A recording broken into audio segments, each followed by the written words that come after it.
الملك الحق المبين وأشهد أنه الله لا إله إلا هو وحده لا شريك له وأشهد أن سيدنا مولانا محمدا عبده ورسوله ومصطفاه ومجتباه وخليله أدى الأمانة وبلغ الرسالة ونصح الأمة وكشف الغمة وجاهد في الله حق جهاده حتى أتاه من الله اليقين. اللهم اجزه عنا خير ما جزيت نبيا عن قومه ورسولا عن أمته. ألا وإن أصدق الحديث كلام الله وخير الهدي هدي رسول الله وشر الأمور محدثاتها وكل محدثة بدعة وكل بدعة ضلالة وكل ضلالة في النار. اللهم أجرنا من النار. Our praise and thanks are due to God, most merciful, most compassionate, and peace be upon His messenger and His family and His companion and His followers and all messengers of God. We ask Allah subhanahu wa ta'ala to make this moment a moment of acceptance. We ask Allah subhanahu wa ta'ala to make this an instance in which the gates of heaven are open. We ask Allah subhanahu wa ta'ala to grant us the best of what He gives to the righteous people. We ask Allah subhanahu wa ta'ala if there is any goodness that He's sharing with anybody today, we ask Allah subhanahu wa ta'ala to give it to us. Allahumma ameen, Allahumma ameen, Allahumma ameen, Allahumma ameen. Brothers and sisters, there are verses in the Quran, whenever we read them, whenever we recite them with contemplation and real understanding, we should have goosebumps. They should invoke awe in us. Not only awe, but sometimes fearfulness. And because they are scary. Because they are scary. One of them is the one in Surah At-Tawbah. And this is the one that I'm going to talk about today.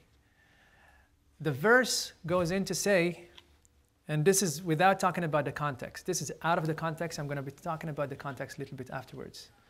Allah subhanahu wa ta'ala said, وَلَوْ أَرَادُوا الْخُرُوجَ لَأَعَدُّوا لَهُ عُدَّةً وَلَكِنْ كَرِهَ اللَّهُ بِعَاثَهُمْ فَثَبَّطَهُمْ وَقِيلَ اقْعُدُوا مَعَ الْخَالِفِينَ. وَلَوْ أَرَادُوا الْخُرُوجَ لَأَعَدُّوا لَهُ عُدَّةً وَلَكِنْ كَرِهَ اللَّهُ بِعَاثَهُمْ. انتبهوا. كَرِهَ اللَّهُ بِعَاثَهُمْ فَثَبَّطَهُمْ وَقِيلَ اقْعُدُوا مَعَ الْخَالِفِينَ. And if they want to go forth, this is without the context, I'm going to come back to the context later. If they want to go forth, then they would have prepared for it. But God disliked their coming out forward. God disliked them coming out forward. And He made them lag behind. And He made them lag behind. And they were told, sit among those who stayed behind.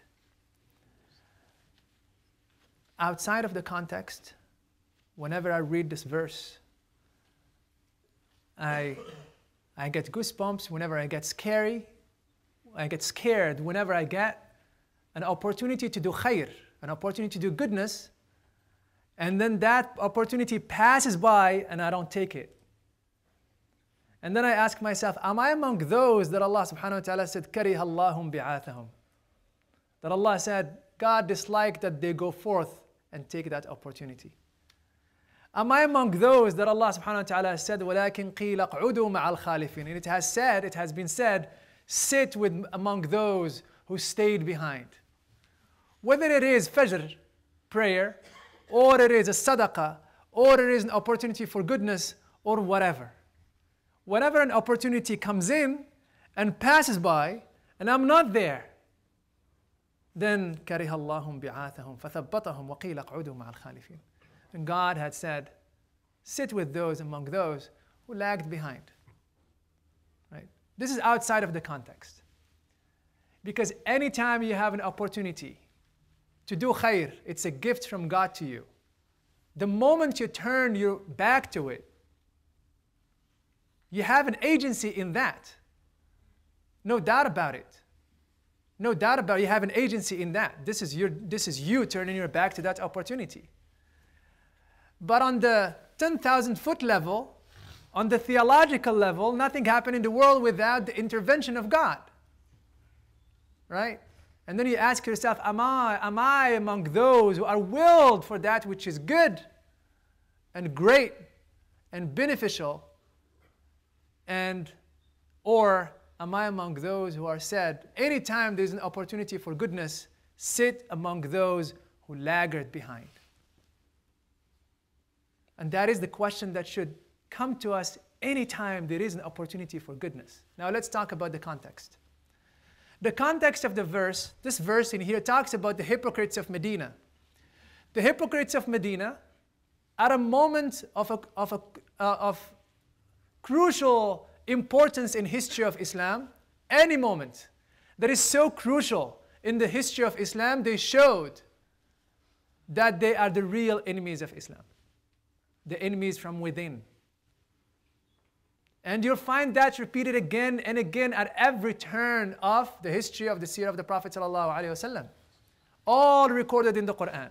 All recorded in the Quran. This event is no difference. Is no different. This event is no different than the other turns of important turns of the history of Islam. And this moment in here was at the 9th year of Hijrah of the Prophet ﷺ. 9 years after the migration of the Prophet ﷺ, the Prophet ﷺ got news that the Byzantine Empire and the allied tribes, the Arab allied tribes at the northern side of Arabia are attacking Medina in reaction to the Battle of Mu'tah, and they are going to attack Medina, eradicate the Muslim existence. So the Prophet ﷺ said, let's go and deter that. Let's go and stop that before they come to Medina. If they come to Medina, the game is over. That's it. Now let's go and face them where they're at. So the Prophet ﷺ is going to take the Muslim army to 800 miles north of Medina. And it's 800 miles in the desert, in the scorching heat and arid environment that is just, if you go with your car right now in that area and your car broke down or something, you are prone to death. There is a huge chance that you're going to die, and a lot of people died in this way in those areas. And if you travel between Mecca and Medina, you see all of this arid environment. You see, subhanAllah, how did the Prophet ﷺ migrated in this environment? Now they're going to travel 800 miles, and there is no airplanes, and there is no 4x4s, and it's just walking and camels. And there is no moment in the history of Islam in which Allah subhanahu wa ta'ala called this event, called any event hardship except this one. Badr has passed and Allah ta'ala did not call it hardship. Uhud passed and Allah ta'ala did not call it hardship. And so on and so forth. But this moment of the history of Islam, Allah subhanahu wa ta'ala called it hardship. لَقَدْ تَابَ اللَّهُ عَلَى الْمُؤْمِنِينَ مِنَ الْمُهَاجِرِينَ وَالْأَنصَارِ الَّذِينَ اتَّبَعُوهُ فِي سَاعَةِ الْعُسْرَةِ. God had repented and was satisfied with those believers from the Ansar, the migrant, and those who helped them, who traveled who were with the Prophet ﷺ, who were with the Prophet at a moment of hardship, extreme hardship. So traveling was a real serious hardship. The Prophet ﷺ prepared for it, but no matter how prepared you are, right? No matter how prepared you are, it wasn't enough. It wasn't enough. The Prophet ﷺ, for weeks, he was calling people to give for the sake of Allah subhanahu wa ta'ala, because he had 30,000 members of the army going to travel with him. Who is going to feed them? Who is going to take care of them? Who is going to provide beasts and mounts for them to go to travel with? People from Mecca, people from Medina, people from the surrounding environment. Remember that this is 1 year before his passing. And all tribes want to show their allegiance to Islam, so they brought their people. And who is going to provide for this people traveling all of this distance? So the Prophet is calling on people. The public treasury is exhausted. And there isn't enough in it anyway. And then the Prophet is calling on the generosity of the believers. The community right now needs every single one of them. Each one of them. Each one of them. Regardless if they like the decision or not. They are behind it, because it is the will of the community. It is the will of the overall community, of everybody in the community, or at least on the leaders of the community. And the Prophet ﷺ used to have a lot of mashura with the Sahaba. He used to sit down and listen to them, and listen to all kind of opinions. Some of them are crazy opinions, and he would listen to them. And he would go back and make the decision with Abu Bakr and Umar, and he would make the decisions if there is no revelation related to it. And at the end of the day, when that decision is made, everybody is behind it. Whether you were for it first time or not, that becomes your decision because it is a communal decision. It is a communal decision. And that was the attitude of the believers. And people are bringing, the Prophet ﷺ is saying, who can give for the sake of Allah? And Sayyidina Uthman raised his hand and said, "O Apostle of Allah, 100 camels with their provisions on me." And then the Prophet said, "Who else?" And then Sayyidina Uthman said, "No, 200. And then he said, again, 300, until 500 camels with their provisions. Sayyidina Uthman had provided. Not only that, but he brought more than half of his wealth to the Prophet ﷺ, all in a piece of cloth. More than 1,000 dinar by the currency of today. We're talking about millions of dollars. Talking about millions of dollars that Sayyidina Uthman had brought. The Prophet ﷺ said, "Ma ala Uthman ma fa'ala ba'da al-yawm." Uthman could do whatever he wants to do after this day. Nothing will affect his status with God.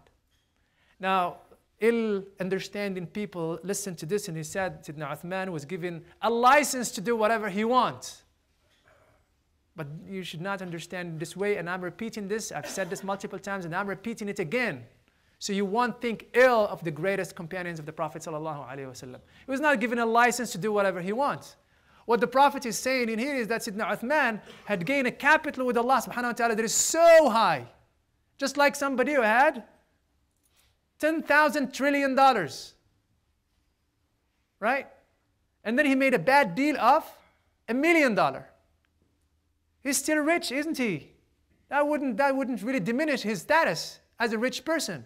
Exactly like that. Even if Uthman does something, sin here or sin that, a small sin like that, it would not diminish from the capital that he had built with God. That is so great. He's so great that he's not going to be involved in bad deals.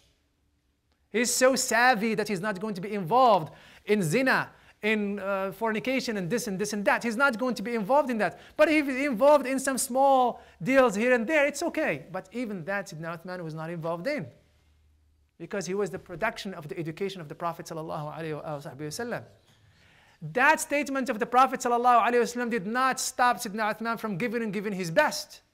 That statement from the Prophet ﷺ urged Sayyidina Uthman to give even more, and be more devout to the cause of Islam. Sayyidina Abu Bakr, Sayyidina Umar brought half of his wealth to the Prophet ﷺ. And he said, "Today I'm beating Abu Bakr. I'm bringing half of my wealth." And he's been trading for some years in Medina, and he's great, and he's collected some money. And he said, I'm getting Abu Bakr. I can't get him in anything, but this time I'm beating him down. So he came to the Prophet ﷺ, said, "Abu Bakr," he said, "Umar, how much you left for your family?" He said, "I left half of what I've gotten." He said, "May Allah Ta'ala give you blessing in what you left to your children." And then before Umar finishes his speech, here is Abu Bakr coming, bringing his stuff. He said, spread it in front of the Prophet ﷺ, and he said, the Prophet asked him, "What did you leave for your family?" He said, "I left Allah and His Messenger." Now I want somebody to explain this to me. I want this to be explained to me because his children are not going to eat Allah and His Messenger in the supper. They're not going to be covered with an Allah and His Messenger. They're going to be covered with things that are purchased with currency. That he brought all of what he got to the Prophet ﷺ. All of what he got, he brought it. Now they have to think of what they're going to eat at night. And the answer was Allah and His Messenger. So what does that mean? He brought every single thing. He scrapped it, all of it. Complete trust that the provider is God. If I am in the cause of God, He is the owner of every single thing. I shouldn't be worried. I shouldn't be worried. I don't say the stories and tales. These are not telltales. We don't say that to make people sleep or to make them really feel triumphalist about their history and it was great. I would say those because they are immutable. There are things that we should follow and do. We don't say that just to say we were great at a certain time. Look, Abu Bakr brought all his wealth. Now tell me how much he brought. You came to the fundraising and you ate and you left. And then you're so proud of what Abu Bakr had done. You're not going to find that in your scroll at the day of judgment. You're going to find out what you have done, not what he has done. So we don't say that to make you feel good. Make that to make you feel bad. That look, he gave every single thing. Where am I at with that trust with Allah subhanahu wa ta'ala? Where am I at? And that's the attitude when we hear stories like that. And the Sahaba had given plenty. Sayyidina al-Abbas brought his wealth, the uncle of the Prophet sallallahu alaihi wasallam. Sayyidina Talha ibn Ubaidillah brought his half of his wealth, and so on and so forth. And they were rich. They worked hard. And what about the poor people? What about the poor people? And they were plenty, and they were the majority. What happened to them? The Quran mentioned those who gave for the sake of Allah subhanahu wa ta'ala. But he did not forget about the poor. The Quran stood up for them. Allah subhanahu wa ta'ala talked to us in Surah At-Tawbah, in which He eternalized all of the sacrifices about the battle of Tabuk that happened in the 9th year of Hijrah. Right? And He talked about those who had nothing. And those who had really little, and they brought it all to the common cause. They brought it all to the communal cause, all of it. Allah subhanahu wa ta'ala talked to us about the hypocrites that are rebuked in the first verse that I've spoken about. The first verse that I've spoken about, the hypocrites were rebuked, and there is a lot of rebuke in Surah Tawbah for those people. One of those rebukes is when they start making fun of the poor people. So why would they make fun of the poor people? Because while all of these people are bringing hundreds of camels and millions of dollars and thousands of dinars, and so here is a man, I mention his name because I wanted to remember him. Because when we're all enjoying the beauty of Islam because of the sacrifices of people like this. His name is Abu Aqil al-Ansari, radiyallahu ta'ala anhu arda. Here is he coming, and what is he bringing? What is this man bringing? He's bringing a handful of low-level dates. Handful, just a handful, sa'. Huh? Handful of low-level dates. And he dropped it in front of the Prophet sallallahu alaihi wasallam, and he left crying. He left crying. And Allah perpetuated the sacrifice because it's meaningful. Because it's all of what he gotten. Because he wants to be there too. Because he wants his share to be mentioned there too. Low-level dates. Not even, what would those low-level dates do? What would they do to an army of 30,000 people? What would they do? They wouldn't be sufficient for them. They wouldn't be sufficient for one person until the end, before they even get out of Medina. They are of no importance to the cause in matter of adding to the need or taking out the need. No, not at all. But in the eyes of Allah subhanahu wa ta'ala, they are something great. Because it comes from a heart that is willing to give. And if he had the whole world, he would have given it. That's all he got. Probably that's the dinner of his children.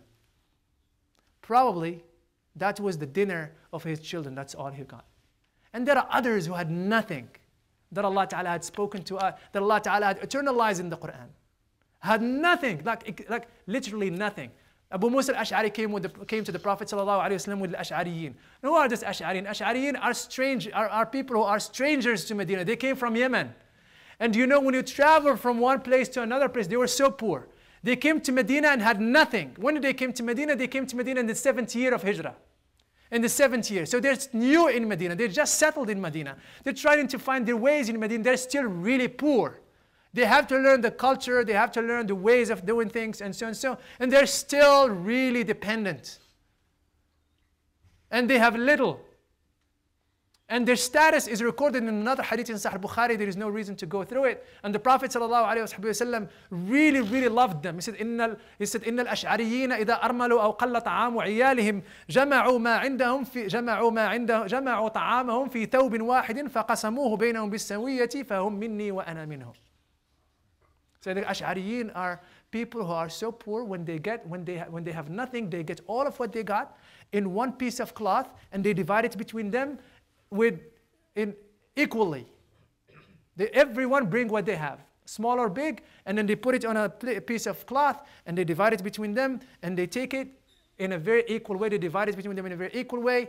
They are from me and I am from them. They are from me and I am from them. These people came to the Prophet ﷺ, "O Apostle of Allah, we have nothing and we want to go with you. We have no beasts, we have no camels, we want to go with you." And the Prophet ﷺ looked around and there is nothing for them. There is no camels for them. There is no beast for them. There is nothing for them. And they stood there for a while, waiting for something to happen, waiting for something to happen, waiting for somebody to come up, and there is nothing. All the resources of the community are taken. That's it. And here they are standing up there. And they're willing to go. And they can't. And they turn back, crying. تَوَلَّوْا وَأَعْيُنُهُمْ تَفِيضُ مِنَ الدَّمْعِ حَزَنًا أَلَّا يَجِدُوا مَا يُنْفِقُونَ. This is how the Quran describes it. They went back, tearing, crying and sad, because they could not find what to spend. Because they could not find what to spend. Eternalized in the Quran because it's meaningful, because it matters. That feeling mattered. Even if they did not go and contributed and so and so, but that feeling got them there and beyond. They got them there and beyond. At the midst of all of this sacrifice, you have the hypocrites. The hypocrites before the thing starts, and some of them went with the Prophet ﷺ. There is no one attempt to kill the Prophet ﷺ outside of Mecca and in Medina except in Tabuk. The Prophet is traveling, between 12 and 16 of them, they plotted to kill the Prophet ﷺ in a turn. So this is another story, we can talk about it another time, how they were so close to killing the Prophet ﷺ. That's another story, and why the people of the Sirah don't focus on that, that's another story. We talk about that another time. But now, these people right now are spreading rumors. They're doing all of what they want to, all of what they can to really deter as many Muslims as they can from attending and from giving. And Allah subhanahu wa ta'ala is mentioning them again. فَرِحَ الْمُخَلَّفُونَ بِمَقْعَدِهِمْ خِلَافَ رَسُولِ اللَّهِ. Right? وَقَالُوا لَا تَنْفِرُوا فِي الْحَرِّ. And they say, because it was hot. At the moment that the Prophet had chosen, it was really hot. Really scary, really scary. You can't come out of your house and it's close to the time of harvest. Everybody is waiting for that harvest to happen. And the Prophet is telling them, let's go 800 miles away from Medina. It was a test. And I tell my brothers and my sisters, the Islam that you're enjoying did not come to you cheap. It is not cheap. It is not cheap. Whatever you enjoy from this Islam did not come cheap. And we have to feel the obligation to really, you're right, we have to feel the obligation to really contribute. Not just financially in every single way. Because reading those stories is only meaningful if it makes us act. If it makes us act, the community is together on a project, it doesn't matter what I believe. It doesn't matter. At that moment, it doesn't matter what I believe. What I believe is behind me now. The whole community is on it. The ijma' is essential. Consensus is important, and I'm going to be behind it as much as I can, because at the end of the day, it's an opportunity for you to get closer to Allah subhanahu wa ta'ala. It is an opportunity for you. You don't want to be called at the end of the day, وَلَكِنْ كَرِهَ اللَّهُ بِعَاثَهُم. At the end of the day, an opportunity comes and passes, and you're not there. And you're not there. And how many opportunities of those were missing, brothers and sisters? I hope and I pray to Allah subhanahu wa ta'ala that any time the community is doing something, whether I agree with it or not, and there's a lot of things, personally saying, I hope that this is going to be taken away from the video, but, a lot of things that the community is doing, and I wholeheartedly don't agree with it. And I'm standing up in here fighting for it, because at that moment, it's not about me. It's not about me. It's about what the community wants. And most of the time, Allah Ta'ala put a lot of barakah in that. And look, the Prophet ﷺ in Ghazwat Badr, in Ghazwat Uhud, this is the Prophet aided by wahy. He's aided by revelation. Looked at the people around him and they all wanted to fight outside of Medina. They all wanted to fight outside of Medina. And the Prophet was like, no, no, no, no, just stay here and let them come to us.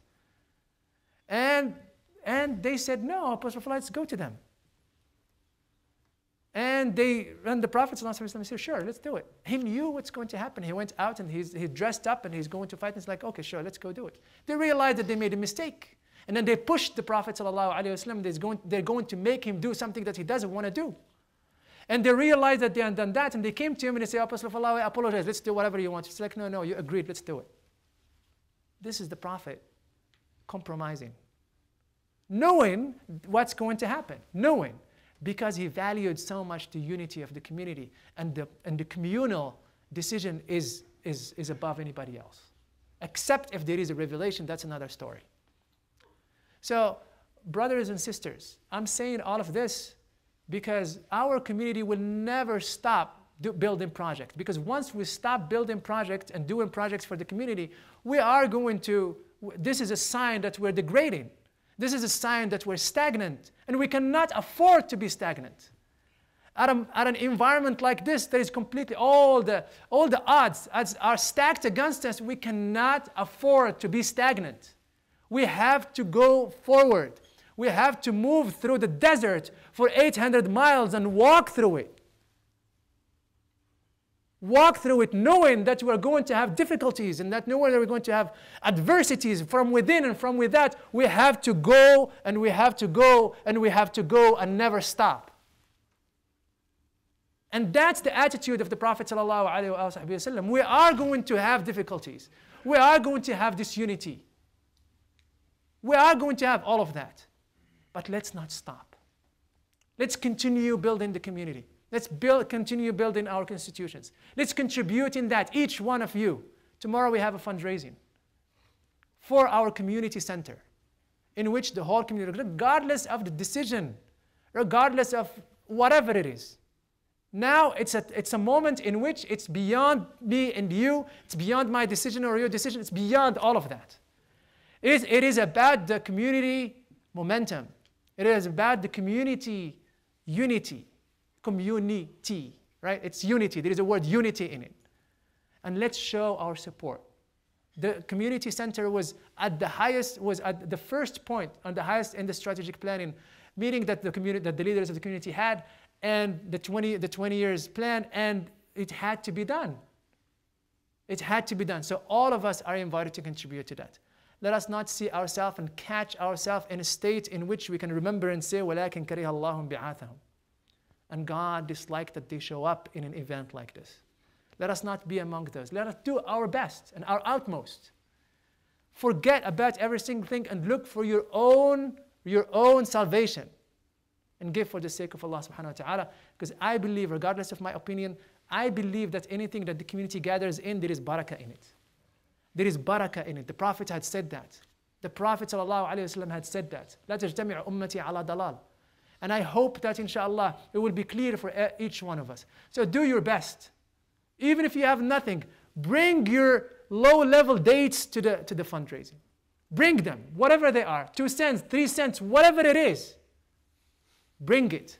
But if you own like Sidna Uthman and bring low-level dates, that's shame on you. Right? If you own like Sidna Abd al-Rahman bin Auf and you bring like, and you be like al-Ash'ariyin, show up and leave, then shame on you. If you are at that level and Allah had given you to that level, then show gratitude according to what Allah Ta'ala had given you. And do your best. And Allah will only ask you about your best. أقول ما تسمعون وأستغفر الله لي ولكم الحمد لله رب العالمين. الحمد لله رب العالمين وصلى الله وسلم وبارك على سيدنا محمد وعلى آله وصحبه وسلم تسليما. At the beginning of the surah Tabuk, the Prophet Allah Ta'ala said in انفروا خفافا وثقالا. Infiru khifan, like exhort yourself, whether you're heavy or you're light.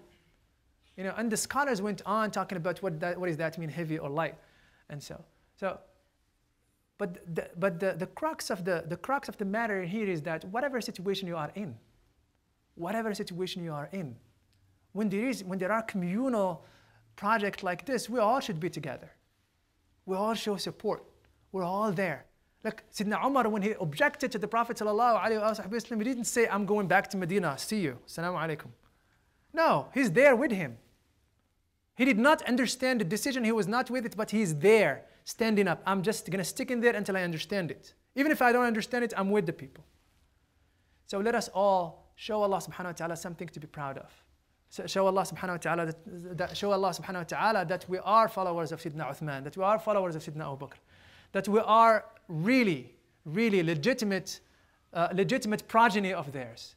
Let us show Allah subhanahu wa ta'ala and let us show our Prophet sallallahu alayhi wa sallam something that make our Prophet sallallahu alayhi wa sallam proud at the Day of Judgment, that makes him happy today and tomorrow and after tomorrow. This is not for any one of us. This is for the whole community. And whatever it's for all the community is something that is good, that is going to be serving the community. And this is not the end of the thing. This is just the beginning.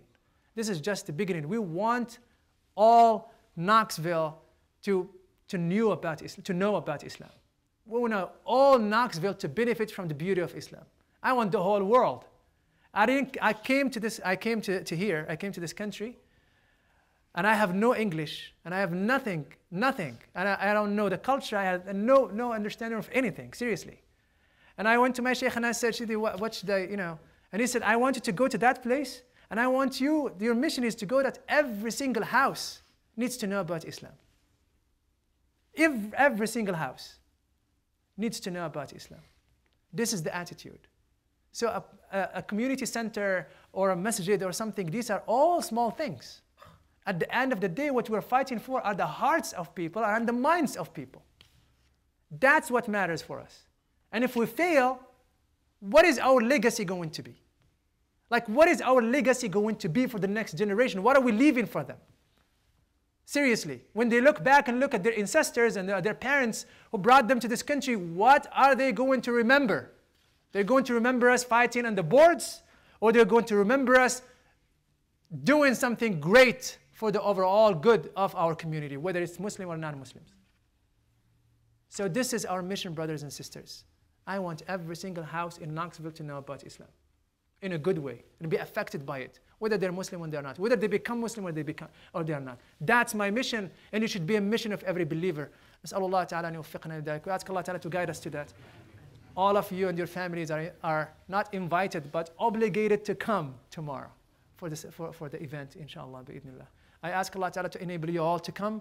I ask Allah Subhanahu wa Ta'ala to enable you all to give for the sake of Allah Subhanahu wa Ta'ala. And I ask you to, all to be at the forefront, giving for the sake of Allah Subhanahu wa Ta'ala. I ask Allah Subhanahu wa Ta'ala to make us legitimate heirs of this great men and women who sacrificed every single thing for the sake of Allah Subhanahu wa Ta'ala. We ask Allah Subhanahu wa Ta'ala to unite our heart and to bring the best of our ideas and minds together for the service of the community. We ask Allah Subhanahu wa Ta'ala to bring us together and make something great out of this community. Allahumma amin, Allahumma amin, Allahumma malaikatahu yusalluna ala an-nabiyyi alladhina amanu sallallahu alayhi wa sallam. Allahumma salli ala Sayyidina Muhammadin wa ala ali Sayyidina Muhammadin kama sallaita ala Sayyidina Ibrahim wa ala ali Sayyidina Ibrahim fil alamin innaka Hamidun Majid. Warda Allahumma an sadatina Abi Bakr wa Umar wa Uthman wa Ali wa an as-sittati al-baqina min al-ashra alladhina shahida lahum Rasulullah bil jannati wa ajma' ala mahabbatihim kaffatan. Allahumma ighfir lana warhamna warham walidina warham man 'allamana warham man lahu al-fadlu alayna warham bi fadlika jami' al-mu'minina wal mu'minati wal muslimina wal muslimati ya arhamar rahimin ya rabbal alamin.